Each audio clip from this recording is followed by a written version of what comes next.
Halo teman-teman semua, kembali lagi di dalam video perhitungan termokimia kedua. Bukan kedua ya, ini iya betul. Ini udah video yang keempat, dimana kita sudah yang pertama sudah membahas tentang kalorimeter, kedua kita sudah membahas tentang bagaimana cara menentukan delta H dari energi delta H pembentukan standar. Kemudian yang ketiga kemarin kita sudah belajar tentang hukum Hess, dan yang terakhir hari ini kita akan mempelajari cara menentukan perubahan entalpi dengan menggunakan data energi ikatan, teman-teman. Oke ya. Jadi suatu senyawa itu ketika berikatan, di situ ada energi ikatannya, teman-teman. Jadi kalau kita mau putuskan, ada sejumlah energi yang harus kita berikan. Untuk kita buat lagi menjadi ikatan juga akan membutuhkan ada energi yang terlibat di sana. Nah, dari data-data energi inilah maka kita bisa menentukan perubahan delta H atau perubahan H entalpi dari suatu reaksi kimia.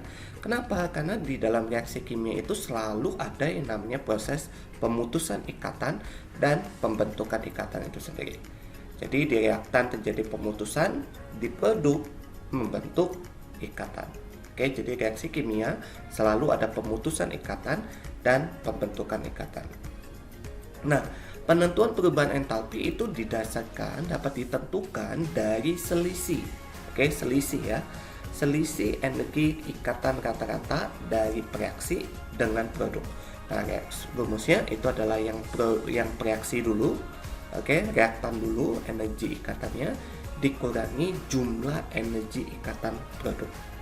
Oke ya. Baik. Jadi yang perlu diketahui sini ada dua hal, teman-teman. Jadi jikalau ditinjau dari proses pemutusan ikatan itu sendiri, maka kita pemutusan ikatan itu adalah reaksi yang bukan reaksi, itu adalah tipenya endotermik. Saya nggak bilang reaksi ya, tetapi tipenya itu adalah endotermik. Mengapa? Karena di dalam proses pemutusan ikatan kita membutuhkan energi. Sedangkan dalam pembentukan ikatan, maka di situ ada proses melepaskan energi, yaitu peristiwa eksotermik. Oke, peristiwa eksotermik. Jadi ketika memutuskan endotermik, kalau membentuk eksotermik. Ini kalau kita tinjau dari peristiwa pemutusan dan pembentukannya. Nah, kalau kita tinjau dari reaksi kimia yang sudah kita pelajari sebelumnya, kalau di sini ada reaksi endotermik dan eksotermik. Kapan? Kalau eksotermik, maka sebelumnya ini dulu deh. Di sini ya, kalau pemutusan ikatan biasanya kita bond breaking namanya, teman-teman. Sedangkan peristiwa membentuk itu adalah bond forming. Nah, kalau dia adalah reaksi eksotermik, maka energi bond breakingnya itu akan lebih kecil dibandingkan bond formingnya. Sedangkan kalau misalkan dia reaksi endotermik, maka bond breakingnya atau pemutusan ikatannya energinya itu akan lebih besar dibandingkan bond formingnya. Nah, untuk lebih jelas kita lihat diagram ini, teman-teman. Ini adalah diagram tipe reaksi, teman-teman. Ada eksotermik, ada endotermik. Nah, kita lihat dulu yang eksotermik ya, teman-teman ya. Jadi ketika reaktan akan membentuk produk ya, ketika reaktan di sini saya buat dulu pointernya. Oke. Ketika reaktan ini mau membentuk produk, maka sebelum dia bereaksi membentuk produk, maka di sini ada proses endotermik ya, teman-teman, di mana energinya naik ya, di mana reaktan akan menyerap energi. Di sini peristiwa endotermik ya. Dan di peristiwa endotermik di sini maka terjadi pemutusan ikatan. Ya. Setelah ikatan itu terputus di sini adalah di sini energinya ini disebut dengan energi aktivasi. Oke, di atas ini disebut dengan energi aktivasi. Nah, di sini semua ketika sudah putus semua maka mulai membentuk produk. Maka membentuk produk di sini energi dilepaskan, teman-teman. Oke, dilepaskan. Nah, peristiwanya di sini ini adalah eksotermik untuk membentuk produk. Jadi di sini pemutusan ikatan, di sini di bagian ini adalah pembentukan ikatan. Ini pemutusan, ini pembentukan. Di sini endo, di sini ekso. Nah, ini ditinjau dari ikatannya, pemutusan dan pembentukan ikatannya. Kalau kita tinjau dari reaksinya, maka kita lihat posisi reaktan ini lebih di atas, artinya energi reaktan lebih tinggi dibandingkan energi produk, maka dia itu adalah eksotermik, delta H negatif. Oke, delta H negatif. Dan kalau kita lihat, maka bisa diketahui bahwa si energi untuk pemutusan itu lebih kecil. Oke, energi untuk pemutusan ikatan lebih kecil dibandingkan energi untuk pembentukan ikatannya. Nah, berbeda dengan endotermik, kebalikan dari endotermik, reaktan membentuk produk. Oke, reaktan membentuk produk. Di sini terjadi peristiwa pemutusan ikatan, maka terjadi penyerapan energi, peristiwa endotermik. Setelah putus semua pembentukan ikatan, maka di sini peristiwa eksotermik. Nah, untuk endotermik, energi waktu pemutusan ikatan tuh lebih besar ya teman-teman. Sedangkan energi untuk pembentukan ikatan itu lebih kecil. Maka sini delta H-nya positif, peristiwa endotermik. Oke, semoga kalian paham ya. Nah, berikutnya energi ikatan itu bisa dalam bentuk apa sih teman-teman? Jadi energi ikatan itu bisa dalam bentuk energi atomisasi, energi disosiasi, dan energi ikatan rata-rata. Nah, namun yang kita gunakan saat ini itu adalah menggunakan energi ikatan rata-rata. Nah, energi ikatan rata-rata itu sudah diteliti teman-teman. Jadi masing-masing ikatan antara suatu unsur dengan unsur lain itu sudah dicari tahu berapakah nilainya dan disajikan di dalam tabel yang ada di slide ini atau ada juga di buku kamu dan berbagai literatur kimia lainnya. Oke ya, jadi ini adalah energi ikatannya teman-teman. Jadi kita tinggal gunakan, dan biasanya soal-soal yang diberikan pasti memberikan data energi ikatan seperti ini supaya agar teman-teman semua bisa gunakan di dalam perhitungan. Nah, sekarang bagaimana pengaplikasiannya dalam perhitungan? Ya, kita lihat ya, dicoba yuk. Nah, ini di soal diketahui semua data energi ikatan. Oke, beberapa ikatan antara beberapa unsur ya. Kemudian di sini pertanyaannya, hitunglah delta H dari senyawa ini teman-teman ditambah H2 membentuk ini. Nah, kalau teman-teman menemukan soal seperti ini, maka teman-teman wajib bisa menggambarkan bagaimana ikatan, struktur lengkap dari reaksi ini ya. Jadi maksudnya struktur lengkap itu apa teman-teman? Misalkan yang ini deh. Bentar. Ini ya. Ini teman-teman harus bisa jabarin kan. Jabarin ini. CH3 itu artinya C H H C H H kemudian O H. Seperti itu.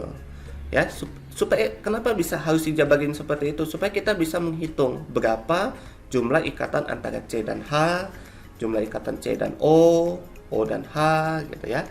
Dan jadi nanti kita bisa ngitungnya teman-teman. Oke. Nah, sekarang bagaimana menyelesaikan soal seperti ini? Pertama, nih kita gambarin dulu ya, gambarin lengkapnya dulu. Ini gambar lengkapnya nih. Oke. Nah, sekarang ini ada dua sisi teman-teman.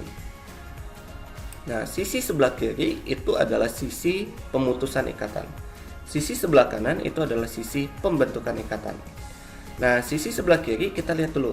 Oh iya teman-teman, jangan lupa untuk menyetarakan reaksi kimianya. Jadi kalau teman-teman punya reaksi seperti ini, coba cek dulu udah setara atau belum ya, karena itu mempengaruhi. Nah, setelah udah menyetarakan baru digambar. Nah, sekarang kita waktunya menghitung teman-teman untuk pemutusan. Kita akan putusin ikatan apa aja? Ikatan antara C dan H. Ada berapa? 1, 2, 3, 4. Ada 4. Jadi pemutusan ikatan 4 kalikan 4 ikatan CH. Ya, jadi 4 kalikan energi ikatan ya, itu dikalikan 4 kalikan 413. Nah, yang didapat dari sini teman-teman nih, energi ikatan CH itu 413. Jadi 4 kalikan 413. Kemudian C dengan C ada berapa? 1. Maka 1 kalikan energi ikatan C dengan C. 1 kali ini dapatnya segini. Kemudian habis itu apa lagi? C dengan O double bond. Nah, C dengan O double bond. Nah, Double bond dengan single bond berbeda ya teman-teman ya. Kalau double bond biasanya lebih tinggi itu energinya. Jadi 1 kalikan 799. Kemudian ada lagi nggak? Oh, H dengan H. Jadi H dengan H itu dikalikan ya, ini dikalikan seperti segini. Kemudian sudah dikalikan, dijumlahkan semua teman-teman, dapatnya ini. Nah, ini baru pemutusan. Pembentukan juga sama. Oh, di sini dihitung C dengan H-nya ada berapa? 1, 2, 3, 4, 5. Jadi 5 kali 4, 1, 3.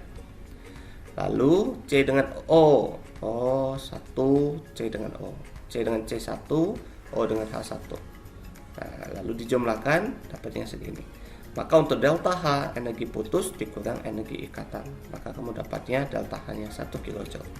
Nah, kalau kamu menghitungnya dengan menggunakan kalkulator, tentu ini gampang teman-teman. Tapi gimana kalau kamu tidak menggunakan kalkulator? Nah, saran saya kalau kamu nggak menggunakan kalkulator, coba perhatikan deh.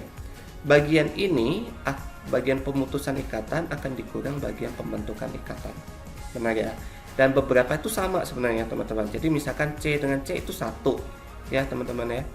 C dengan C itu 1 sama-sama 41384. Jadi ini sebenarnya bisa dihilang. C dengan O oke nggak ada ya. O dan H nggak ada. C dengan H di sini ada 4, di sini ada 5. Nah, ini hilang, ini tinggal 1.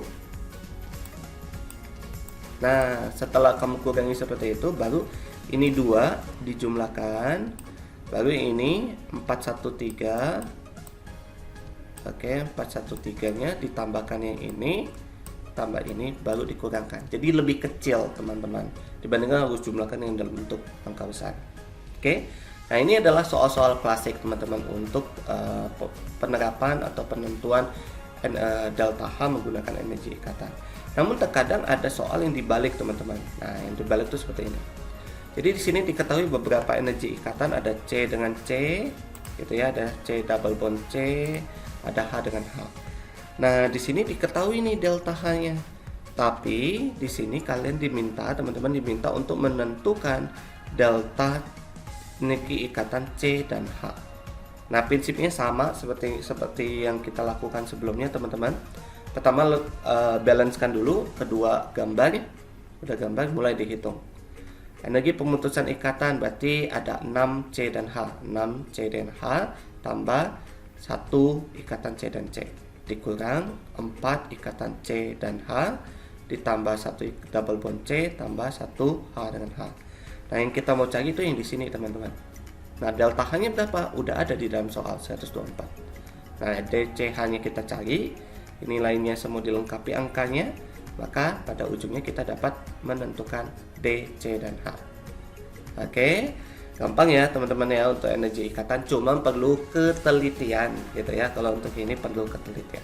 Oke, baik teman-teman, untuk video kali ini kita cukupkan sampai di sini. Kalian sudah belajar tentang bagaimana menentukan delta H dari menggunakan energi ikatan. Semoga kalian bisa mengerti, semoga bisa dipahami dan membantu kalian untuk lebih paham dari materi kimia, khususnya termokimia. So, sampai ketemu di video-video berikutnya. Bye-bye.